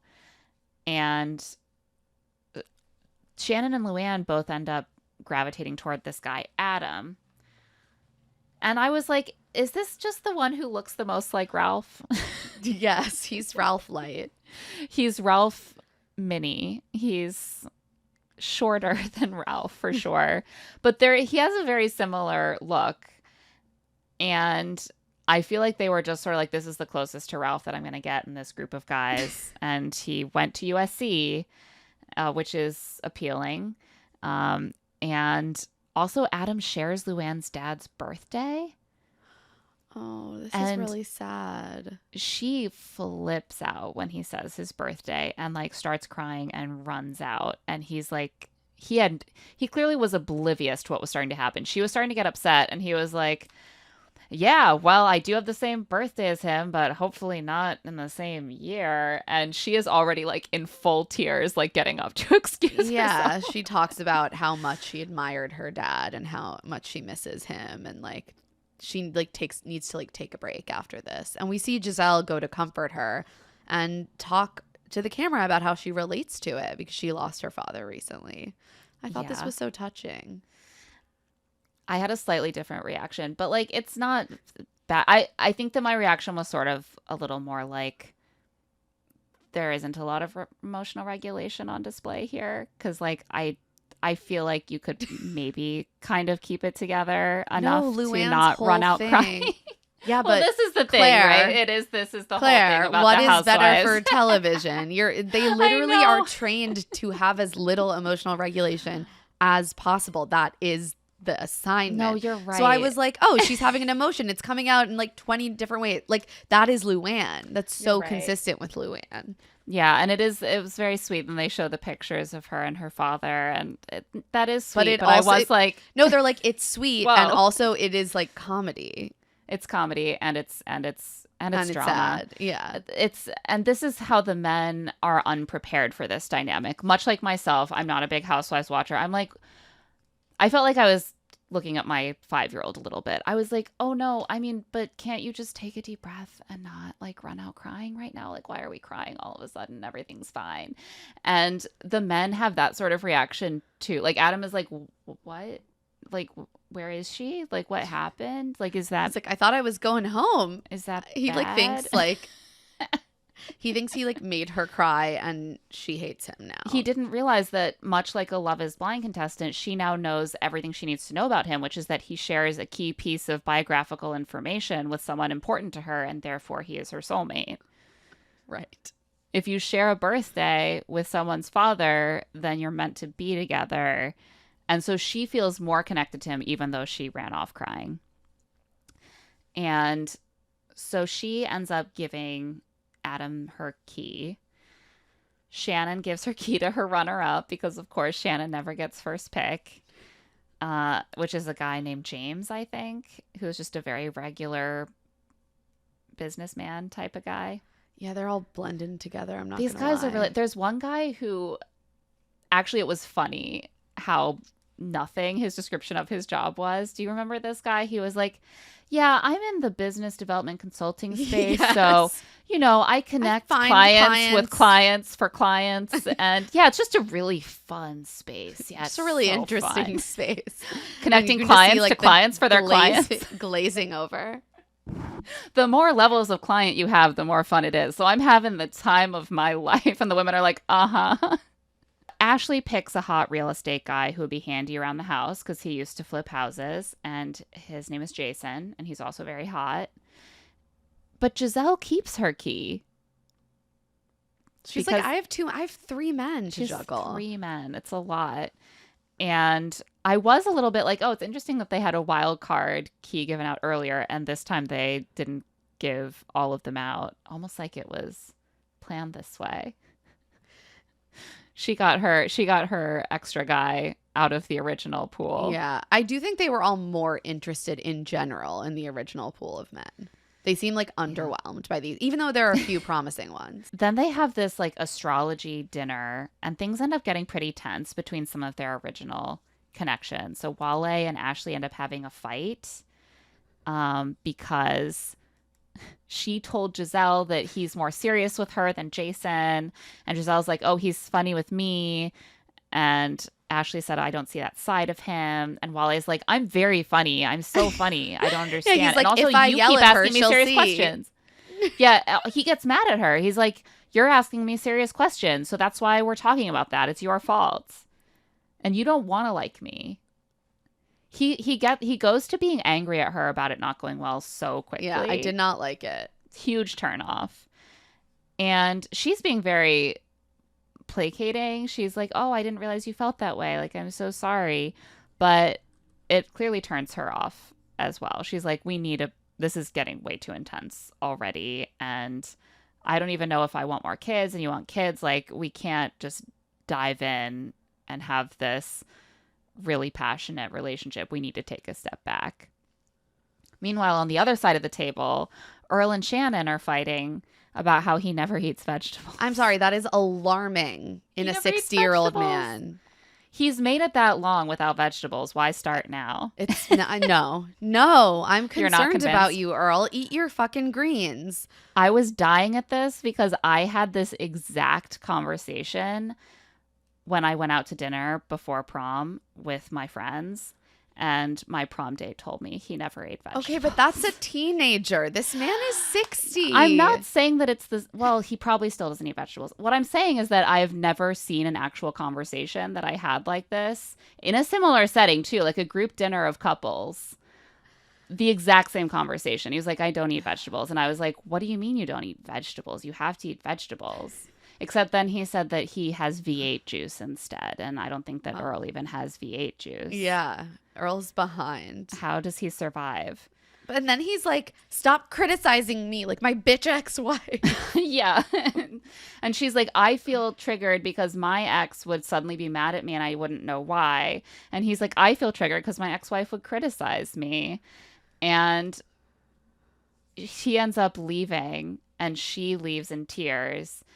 She had really been hoping that he would actually at 11:59 that night celebrate with her the fact that it had been exactly a year since her DUI and how far she's come. Look at her. And instead she's crying because he called her, because he compared her to his bitch ex-wife and he's not even there. So this night hasn't Rough been how go she for expected it Earl, at and all. I think he's not long for this show. Yeah, this again was a turn that I found kind of alarming. Like, I think that because he isn't so swaggery and macho, people read him as very Really gentle and sweet. soft and sweet. And But this was like very, I didn't like it. It was a quick turn. Gross. Like, I understand feeling criticized by how she was talking to him. She was being critical of him. She also told him to participate more in her conversation with her other suitor. And he said, well, I don't live in California. I don't have anything to say about California because that's what they were talking about. And she said, well, you could listen. And I was like, but then he would also not be talking. If he was listening. No, she was being She was a little bit criticizing him. needling of him. And like, I get being annoyed at that. They are incompatible. They are. They very But much are. But you're right. The way that he suddenly became very annoyed and reactive and didn't really want to hear her side of things, to me, it was like, this is so early. You're on this show to impress this woman and you're already behaving this way, it's unsettling. It's an unsettling turn. I don't think that he's going to be around much longer. No. Meanwhile, Luann and Shannon have switched their new guys because Luann realizes she feels more chemistry with the guy who doesn't share a birthday with her dad. And Shannon now gets Adam now that Luann has sniffed him a little bit and is like, actually not for me. Shannon needed a new love interest, so I'm happy for her. So should we talk briefly about a few of the themes that come up around this show? Yeah. Because this show was the focus of that Times trend piece about intergenerational dating on dating shows that we like discussed a bit because it also talked about Bachelor in Paradise. And it's interesting because like that doesn't really seem to be happening much thus far. Outside of Ashley sort of throwing her hat in the ring for Ralph. Yeah, and I'm curious how that's going to go because Ralph had just declared to Giselle that she was his focus of the three women who are pursuing him. And then when Ashley confesses her interest, he turns to the other guys and is sort of like, well, that really complicates things. And it's like, well, only if you want to pursue Ashley now, which it seems like he does. Yeah, I think he's somewhat interested. And so that could go in that direction. So far, all we've really seen in terms of crossover is Ashley taking an older man on a 2-on-1 date that she went on to be a buffer so that she could focus on just one of the two younger men that she was sort of chatting with, which seems like a dynamic that we foresaw happening on Intergenerational Paradise. We were like, I could see them bringing someone from a different generation just to kind of be a buffer, to be a friend date. And we immediately see that happen here. But I also thought it was odd to look back at that article because it frames the show as having older women date younger men. It's like the interesting thing is that it's having older women date younger men, but it's could easily have a younger woman date older men, which seems like the thing that's actually going to happen. They're like, but that feels less interesting because we're more comfortable with it. Just the sheer possibility of an older woman dating a younger man makes this show explicitly about older women dating younger men. And like mostly the older women seem to just like want someone who's compatible with them, which is often people who were within their age range. I mean, we see Shannon explicitly say that she does not want to date younger men. She's like, I am not a cougar. And I don't want that. And she wants a man who also is not interested in dating women 20 to 30 years younger than him. Because clearly she's like, that's something I encounter a lot, which is unsurprising. Yeah. And I think what's interesting there too is that is why Ashley ends up, I think, being interested in the older men, is that she looks around at these younger men she's being introduced to and she's like, they don't have kids, they haven't been married. They actually have less in common with me in terms of life experience than a lot of these older men because I have been married. I have had kids. They might want me to have more kids, which I don't want to commit to. They don't understand what it's like to go through these really formative experiences, and I want someone who gets that about me. So it ends up being the case that she is like maybe drifting into that category. Also, I will say that bit. Ashley's ex-husband is like in his 60s, is like a 63-year-old white man. So the Ralph of it all. Yeah. I would be interested to see some more of it go the other way. Like, this is playing into the issue with Giselle too. I think that we know Giselle could have a situationship with a younger man and has done it before, but she doesn't plan to have more kids. And a lot of the younger men they brought in just seem to want to have a family. And these women already all have families. And Giselle even points out that she has no uterus. She's like, I'm not the one for these men who want to have kids. Obsessed. So, like, it's like they could have cast in a way that maybe alleviated that specific point of and you conflict. know, who knows? There's only a few new men introduced each episode. So, like, we might see more of that. Yeah. But thus far, we are not seeing it. I'm so obsessed with Giselle. The other thing that feels so different about this show than any other dating show is that like these women are rich, famous celebrities who are seasoned reality TV professionals. So they're very much like running the show. They're dictating the dynamics.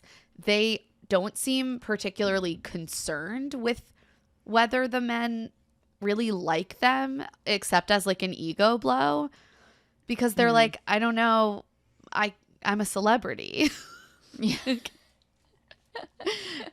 What do I need from this man? Like, they are actually kind of open in a way that you almost never see on reality dating shows about the fact that they want to marry a man or choose a man who is With money. independently wealthy. Yeah. I mean, Yeah.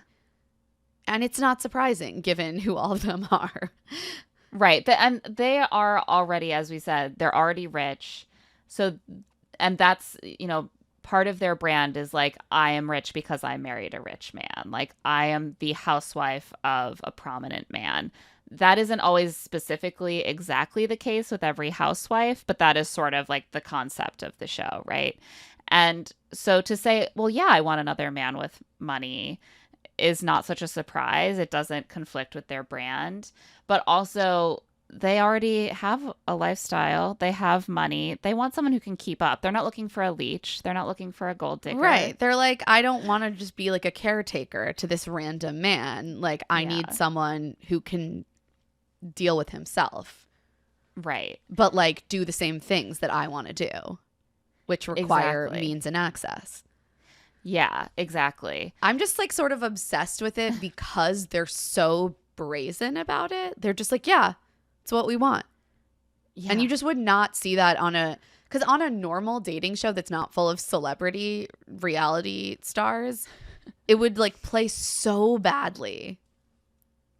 Yeah.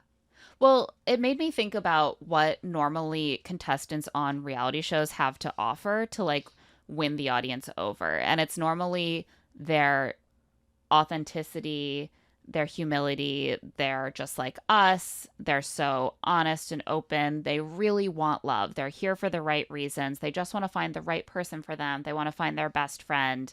Those are the kind of qualities that make us like typically root for someone. Right. To find love, someone who really deserves love because that's what they're looking for. They're not looking for money through a back door, right? They're not looking for status. They're looking for love.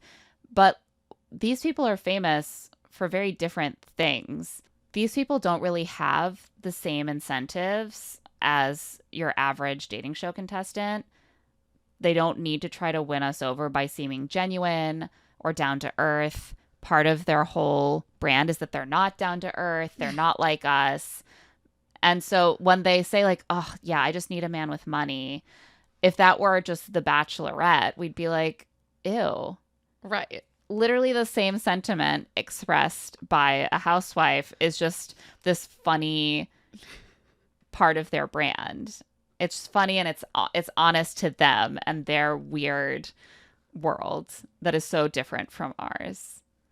Like, think how liberating that must be to go on a dating show and not actually have to worry about winning over the audience because everyone watching already is invested in your journey from something else. They already love your persona. They already want you to have love on whatever terms you want it. Yeah. All of these women have been involved in the public spotlight and like seen their public relationships go through scrutiny and like trauma for years, more than a decade. Like, they're just like, great, another opportunity for me to make entertaining TV and like entertain a few men while I'm at it. Yeah, that's the other thing is that it really doesn't seem to me like they're mosely that invested in the dating part. They're because like, why would they be? They're like, if I meet be? someone I would like to. So if I meet someone that's great. If not, this is a reality show. This is my bread and butter. This is a gig. It's a gig. Yeah, it's a gig. A gig's a gig. They're here to make funny commentary in their confessionals and goof around with the other housewives and just create TV drama. And that's also liberating, I think. Like, a lot of the Bachelor contestants have to be so controlled because the audience can be really ruthless and judgmental of any missteps. And it just it's just funny to see Luann, for example, like just getting up and being like, I'm gonna go get a drink, and just abandoning her 2 suitors. She's just like, why do I have to worry about what they think or the audience thinks? It doesn't matter. I'm just here to hang out and goof off, get my paycheck. I kind of like it. Me too. I think I'll continue to watch it. Do you think you'll continue to watch? I might. Yeah. No, I think I'll keep watching it. The only reason I hesitate is because there's so much. There's honestly a on lot the on our horizon. slate. Yeah, at a certain point, I might be like, I gotta drop this so I can watch Secret Lives of Mormon Wives season 2. Yeah. But there's a lot coming up this summer, a lot to look forward to. And on that note, that is it for this episode of Love to See It with Emma and Claire. Love to See It is a presentation of Odyssey. The show is produced by us, Claire Fallon and Emma Gray. This episode was edited by Ren Woods. Our theme music is by Tamar Haviv, and our art is by Aaron Nestor. If you like our show, remember to follow us, rate us 5 stars, leave a review, and of course, spread the word to all of your friends about Love to See It. If you want to get in touch, you can email us at claireandemmapod@gmail.com. You can also find us on TikTok at Love to See It Pod and on Instagram at Claire and Emma Pod. And you can find our newsletter, Rich Text, on Substack at claireandemma.substack.com. I'm also on Blue Sky at Emma Gray and on Instagram at Emma Lady Rose. And I'm at Claire E. Fallon. Special thanks to the team at Odyssey: Eric Donnelly, Aaron Constantino, Kate Rose, Moira Curran, Melissa Wester, Carly Snyder, and Hillary Shub. We'll be back soon.